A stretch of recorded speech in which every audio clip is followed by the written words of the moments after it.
ഒരുത്തൻ എന്നെ അനുഗമിപ്പാൻ ഇച്ഛിച്ചാൽ അവൻ തന്നെത്താൻ ത്യജിച്ച് തൻ്റെ ക്രൂശെടുത്തുകൊണ്ട് എന്നെ അനുഗമിക്കട്ടെ. യേശുവിനെ അനുഗമിച്ച ശിഷ്യരോട് യേശു പറഞ്ഞു, നിങ്ങൾ എന്നെ അനുഗമിക്കുവാൻ ഇഷ്ടപ്പെടുന്നുണ്ടെങ്കിൽ നിങ്ങൾ നിങ്ങളെ തന്നെ ത്യജിച്ച് തൻ്റെ ക്രൂശെടുത്തുകൊണ്ട് എന്നെ അനുഗമിക്കട്ടെ. പ്രിയപ്പെട്ടവർ, യേശു എങ്ങോട്ടാണ് നടന്ന് നീങ്ങുന്നത്? കഫർനഹൂമിൽ വലിയ അത്ഭുതങ്ങളാണ്. യേശുവിൻ്റെ കൂടെ നടക്കാൻ എല്ലാവരും പ്രിയപ്പെടുകയാണ്. കുരുടൻ്റെ കണ്ണ് തുറക്കുന്നു, മുടന്തൻ തുള്ളിച്ചാടുന്നു, പക്ഷവാതക്കാരൻ എഴുന്നേറ്റ് കിടക്കെടുത്തുകൊണ്ട് നടക്കുകയാണ്. ബഥാനി എന്ന പട്ടണത്തിലേക്ക് വന്നപ്പോൾ 4 ദിവസമായി നാറ്റം വെച്ചവൻ ഉയർത്തെഴുന്നേറ്റ് പന്തികരിക്കുകയാണ്. യേശുവിനെ അനുഗമിക്കുവാൻ എല്ലാവർക്കും എത്ര സന്തോഷമാണെന്നോ. ആയിരങ്ങൾ തടിച്ചുകൂടുകയാണ്. യേശു മുൻപോട്ട് തന്നെ നടക്കുകയാണ്. അങ്ങനെ അവൻ മുൻപോട്ട് നടന്ന് എത്തിയത് ഗെത്സമനയിലാണ്. ഗെത്സമനയിലെത്തിയപ്പോൾ എല്ലാവരും അവനെ വിട്ട് ചിതറിപ്പോയി. അവിടെ എത്തിയപ്പോൾ അവർക്കവനെ അനുഗമിക്കുവാൻ കഴിഞ്ഞില്ല. ശരിക്കും അത്ഭുതം തുടങ്ങാൻ പോകുന്നത് അവിടെ നിന്നാണ്. പ്രിയപ്പെട്ടവരെ, യേശു എങ്ങോട്ടാണ് നടന്നു പോകുന്നത്? യേശു നടന്നു പോകുന്നത് നിത്യതയിലേക്കാണ്. യേശു നടന്നു പോകുന്നത് തേജസ്കരണത്തിലേക്കാണ്. യേശു നടന്നു പോകുന്നത് നമുക്ക് വേണ്ടി പിതാവ് ഒരുക്കിയ ഭവനത്തിലേക്കാണ്. യേശുവിനെ അനുഗമിക്കുന്നവരോട് യേശു വ്യക്തമായിട്ട് പറഞ്ഞു, നിങ്ങൾ നിങ്ങളെ തന്നെ ത്യജിക്കണം. ജീവനെ വരെ പകയ്ക്കാതിരിക്കുന്നവന് എന്നെ അനുഗമിപ്പാൻ കഴിയത്തില്ല. ജീവൻ വരെ നഷ്ടപ്പെടുത്തേണ്ടി വന്നേക്കാം. ഇഷ്ടങ്ങൾ വേണ്ടെന്ന് വെക്കേണ്ടി വന്നേക്കാം. പ്രിയപ്പെട്ടവരെ, അതാണ് നിത്യതയിലേക്കുള്ള ഏക വഴി. വേറൊരു വഴിയില്ല.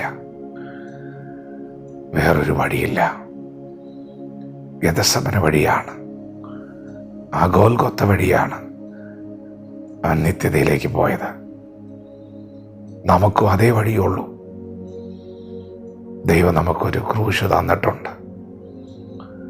എന്തിനാണ് ക്രൂശ് തന്നത്? ആ വഴിയിലൂടെ പോയ യേശുവിനെ ശ്രദ്ധിച്ചു നോക്കൂ. ആ ക്രൂശ് തൻ്റെ ചുമലിൽ വന്നപ്പോൾ യേശു എനിക്കത് വേണ്ടെന്ന് പറഞ്ഞ് അതിനെ ശാസിച്ചോ? അത് മാറിപ്പോകാൻ വേണ്ടി ഉപവസിച്ചോ? ഇല്ല. യേശു അത് ചുമക്കുകയാണ് ചെയ്തത്. നിങ്ങൾക്കൊരു ക്രൂശുണ്ട്, നിങ്ങളത് ചുമക്കണം. ആ ക്രൂശ് ചുമന്നുകൊണ്ട് നടന്നപ്പോൾ ഒത്തിരി നിന്ദയും അപമാനവും പരിഹാസവും ഒക്കെ ഏറ്റു. യേശു എന്താണ് ചെയ്തത്? യേശു സഹിക്കുകയാണ് ചെയ്തത്. ഇത് സഹനങ്ങളുടെ വഴിയാണ്, എന്നാൽ ഇത് നിത്യതയിലേക്കുള്ള വഴിയാണ്. പ്രിയപ്പെട്ടവരെ, ഒടുവിൽ സംഭവിച്ചത് പ്രാണൻ നഷ്ടപ്പെട്ടു. അങ്ങനെ സംഭവിക്കും, അങ്ങനെ സംഭവിക്കാൻ സാധ്യതയുണ്ട്. യേശുവിൻ്റെ ശിഷ്യന്മാരൊക്കെ എങ്ങനെയാണ് മരിച്ചത്? നല്ലൊരു മരണമാണോ കിട്ടിയത്? ഏറ്റവും ബെസ്റ്റ് മരണമാണ് കിട്ടിയത്. രക്തസാക്ഷികളായി മരിക്കാൻ കഴിഞ്ഞു. പ്രിയപ്പെട്ടവരെ, നാം എങ്ങനെ മരിച്ചാലും നാം യേശു ക്രിസ്തുവിലുള്ള വിശ്വാസത്തിലാണോ മരിക്കുന്നത് എന്നതിലാണ് കാര്യം. ഗെത്സമന വഴിയുള്ള പോക്ക് ഇടുക്കവും ഞെരുക്കവുമുള്ളൊരു വഴിയാണ്. ഇടുക്കുവാതിലിലൂടെ അകത്ത് കടക്കുവാൻ ശ്രമിക്കുവിൻ. അത് നിത്യതയിലേക്കുള്ള വഴിയാണ്.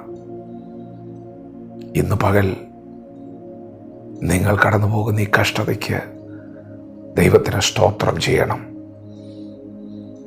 നിങ്ങൾക്ക് നിന്ദയുണ്ടെങ്കിൽ, പരിഹാസമുണ്ടെങ്കിൽ അത് സഹിക്കാൻ മനസ്സ് വയ്ക്കണം. നമ്മുടെ ഇഷ്ടങ്ങളൊക്കെ വേണ്ടെന്ന് വയ്ക്കണം, വിട്ടുകൊടുക്കണം. ഈഗോയെ തച്ചുടയ്ക്കണം, താഴ്ന്നു കൊടുക്കണം.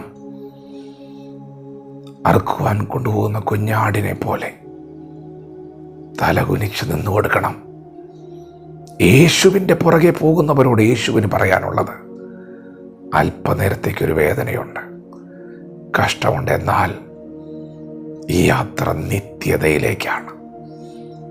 കഷ്ടതയില്ലാത്ത, ദുഃഖമില്ലാത്ത, മുറവിളിയില്ലാത്ത, മരണമില്ലാത്ത ഒരു ഭവനത്തിലേക്ക് നീ പ്രവേശിക്കാൻ പോകുന്നു.